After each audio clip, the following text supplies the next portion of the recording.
경기도 수원의 한 아파트. 45살 주부 박정희는 오늘도 가족을 위해 아침을 준비한다.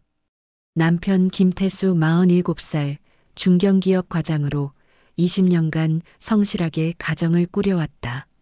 17살 큰딸 수진과 14살 둘째 지영, 평범해 보이는 이 가정에 오늘 엄청난 폭풍이 몰아칠 줄은 아무도 몰랐다.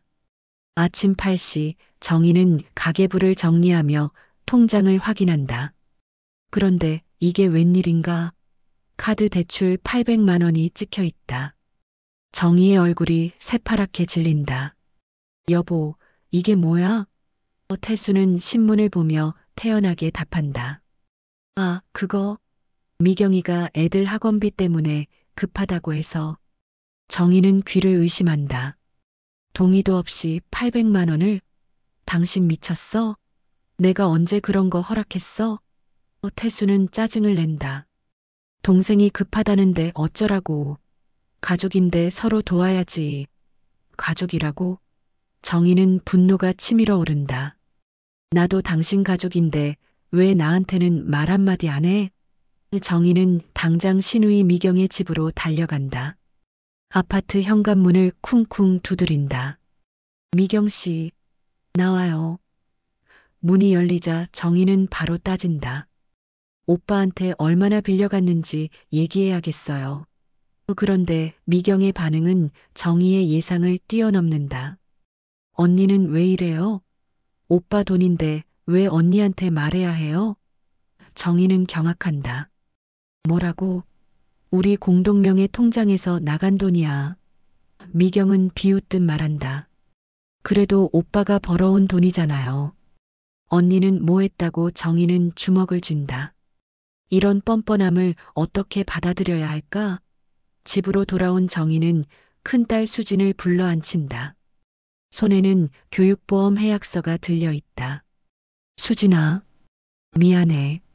엄마가 내 교육보험을 해약해야겠어. 수진은 놀란다. 왜요? 그 돈으로 대학 갈 거라고 했잖아요. 정희는 눈물을 흘린다. 아빠가 고모한테 큰 돈을 빌려줬어. 갚을 돈이 없어. 수진의 얼굴이 일그러진다. 또 고모 때문이에요? 아빠는 맨날 고모만 편들어. 이때 태수가 집에 들어온다. 뭘 편들어? 가족끼리 서로 도우는 게 당연하지. 정희는 소리친다. 당연하긴 뭐가 당연해. 우리 딸 미래를 팔아서. 태수는 당당하게 말한다. 어쨌든 미경이가 다 갚았잖아. 정희는 기가 막힌다. 6개월이나 지나서 겨우 갚고서는. 당신 정말 사람이야? 정희는 4년 전 명절을 떠올린다. 시어머니 집에 온 가족이 모였던 그날 지옥 같은 하루가 시작됐다.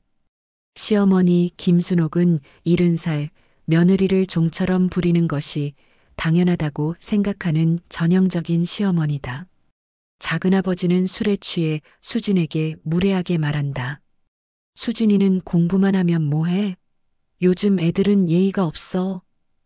수진은 불쾌한 표정을 짓는다. 그 순간 태수가 갑자기 화를 낸다.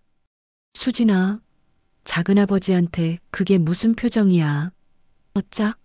태수가 수진의 뺨을 때린다. 모든 사람이 충격에 빠진다. 정희는 믿을 수 없다는 표정으로 남편을 바라본다. 여보, 뭐 하는 거야? 태수는 시가 식구들을 의식하며 말한다. 애가 어른 앞에서 버릇없이 굴면 안 되지. 시어머니 순옥이 끼어든다. 정희야, 남편이 교육하는데 와이프가 나서면 어떡해? 정희는 시어머니에게 맞선다. 어머니도 이상하시네요. 아무 이유 없이 애를 때렸는데. 태수는 수진을 보며 말한다. 작은아버지한테 사과해. 수진은 울면서 말한다. 싫어요. 아빠 싫어요. 정희는 남편을 밀친다. 당신이 미안하다고 해. 당신이 잘못했다고. 결국 정희와 태수는 모든 가족이 보는 앞에서 몸싸움을 벌인다. 시어머니가 소리친다. 이게 뭐 하는 짓이야? 명절에 수진과 지영은 충격받아 운다. 엄마, 아빠, 그만해요. 4년이 지난 지금 수진은 여전히 그날의 상처를 안고 있다. 카메라 앞에서 속마음을 털어놓는다. 그날 이후로 정말 아빠 얼굴도 보기 싫어요. 아빠는 할머니와 고모들한테만 잘해요. 엄마와 저희는 가족이 아닌 것 같아요. 둘째 지영도 언니 어깨에 기대며 말한다. 언니, 우리 이혼하면 엄마 따라갈 거지? 수지는 고개를 끄덕인다. 당연하지. 아빠는 이제 가족이 아니야. 정희는 태수에게 호소한다. 여보, 그날 이후로 한 번도 사과 안 했잖아. 태수는 어이없어 한다. 뭔 소리야. 카톡으로 보냈잖아. 정희는 화를 낸다. 그게 사과야? 미안이라는 단어 하나 덩그러니 태수는 휴대폰을 보여준다. 봐, 여기 있잖아. 미안하다고. 정희는 통곡한다. 이런 게 사과라고 생각해? 정말 답답해. 죽겠어. 정희의 성화에 못 이긴 태수는 결국 시어머니와 시누이를 만나러 간다. 카메라 앞에서 말한다. 아내가 너무 성화를 부려서 어머니랑 미경이한테 가서 얘기해 보겠습니다. 시어머니 집에 도착한 태수, 순옥이 차를 내온다. 태수야, 정희가 또 뭐라고 하니? 태수는 한숨을 쉰다. 어머니, 정희가 그때 일로 사과를 받아야 한다고 난리예요. 미경이 비웃는다. 오빠, 형수 왜 그래? 애들 아빠가 훈육하는 게 뭐가 잘못이야? 태수는 고개를 끄덕인다. 그러니까 말이야. 정희가 너무 예민해. 시어머니가 독하게 말한다. 요즘 며느리들은 다 그래. 남편도 무시하고. 태수는 엄마 편을 든다. 정희가 그날 어머니 앞에서 저랑 몸싸움까지 했잖아요. 미경이 가스라이팅을 한다. 오빠, 형수 정신과에 한번 데려가 봐. 뭔가 이상한 것 같아. 태수는 동조한다. 그럴까 생각도 들어요. 이렇게 태수는 아내를 지켜주기는커녕 시가 식구들과 함께 아내를 깎아내리고 있었다. 집으로 돌아온 태수를 정희가 기다린다. 어머니랑 미경이 뭐라고 해? 태수는 귀찮다는 듯 말한다. 걔들 말로는 사과할 이유가 없다고 해. 정희는 경악한다. 뭐라고? 태수는 냉정하게 말한다. 사과받으려면 걔들한테 직접 받아. 내가 왜 대신 받아서 와야 해? 정희는 절망한다. 당신, 정말 그런 말을 해? 나는 당신 집안의 이방인이었구나. 태수는 짜증을 낸다. 또 시작이네. 왜 당신은 시누이 입장에서만 말하냐고. 정희는 소리친다. 나는 언제부터 남편 입장에서 말해봤어. 태수는 폭발한다. 시끄럽다. 말하지 마. 정희는 울부짖는다. 과거가 치유가 안 됐으니까 과거 얘기를 하는 거야. 아니 골마 썩었다고. 태수는 등을 돌린다. 앞으로 좀 가라. 점점 뒤로만 간다. 정희는 마지막으로 남편에게 따진다. 당신이 나한테 그런 식으로 하니까 당신 동생들도 날 개무시하지. 누구 때문에 그렇게 당신하고 나하고 심하게 싸워 이 사달이 났는데. 태수는 냉소한다. 그럼 이혼해. 이혼하면 되잖아. 정희는 주저앉는다. 당신 정말 그런 말을 해? 20년을 함께 살았는데. 이때 수진이 방에서 나온다. 엄마, 아빠랑 이혼해요. 저희는 엄마 편이에요. 태수는 당황한다. 수진아. 수진은 분노한다. 아빠는 저희한테 아무것도 아니에요. 할머니와 고모들만 가족이잖아요. 정희는 결심한다. 그래. 이제 정말 끝이야. 나는 더 이상 이 집안의 이방인으로 살 수 없어. 정희의 이혼 선언 소식이 시어머니에게 전해진다. 순옥은 경악한다. 뭐라고? 며느리가 감히 우리 아들 이혼하자고? 미경도 분노한다. 20년 동안 우리 오빠 좋은 것만 골라 먹고 이제 와서 이혼? 시어머니는 당장 정희의 친정 어머니에게 전화를 건다. 사돈, 당신 딸 버릇을 어떻게 가르쳤습니까?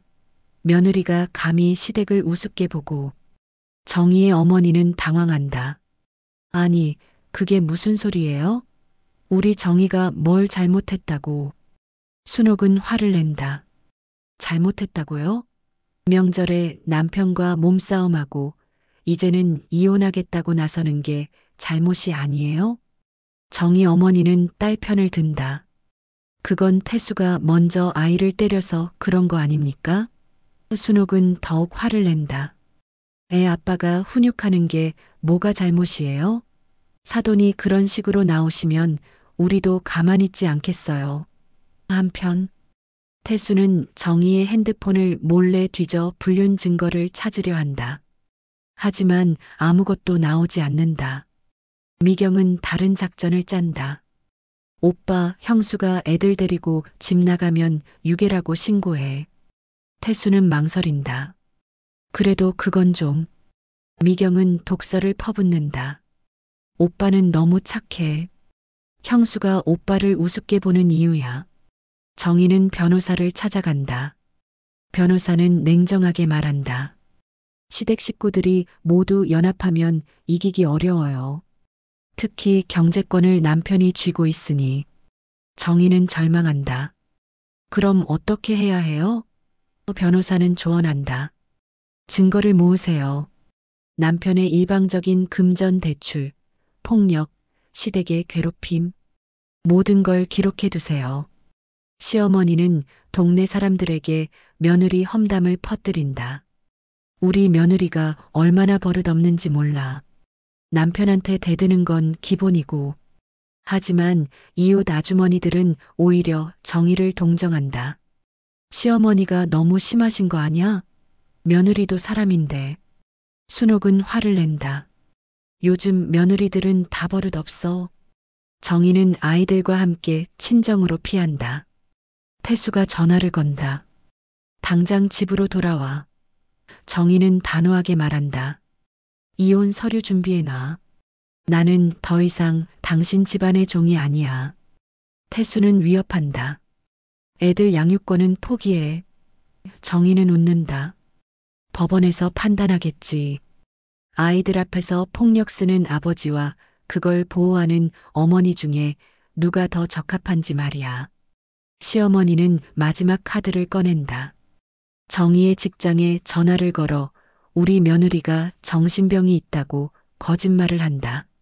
하지만 정희의 직장 동료들은 모두 정희의 편이다. 정희 씨가 얼마나 성실하고 착한 사람인데 오히려 시어머니의 행동이 더 이상하다는 평가를 받는다. 결국 정희는 이혼 소송을 제기한다. 법정에서 태수와 시어머니, 시누이가 모두 나타나 정희를 공격한다. 하지만 정희는 차분하게 증거를 제시한다. 무단 대출 기록, 아이에게 폭력을 행사한 증언, 시댁의 지속적인 괴롭힘. 판사는 정희의 손을 들어준다. 양육권은 어머니에게, 재산은 55로 분할하고 남편은 위자료 3천만 원을 지급하라. 6개월 후 정희는 아이들과 함께 새 집에서 행복하게 살고 있다. 수지는 말한다. 엄마, 이제 정말 자유롭게 사는 것 같아. 정희는 미소 짓는다. 그래, 우리 이제 진짜 가족이야. 한편 태수는 여전히 시어머니와 시누이 사이에서 고생하고 있다. 순옥은 아들을 원망한다. 내가 아내를 제대로 못 잡아서 이런 일이 생겼어. 미경도 핀잔을 준다. 오빠, 이제 혼자 살면서 우리까지 챙겨야 하는 거야? 태수는 후회하지만 이미 늦었다. 정희와 아이들은 새로운 삶을 시작했고 그들은 다시는 돌아오지 않을 것이다.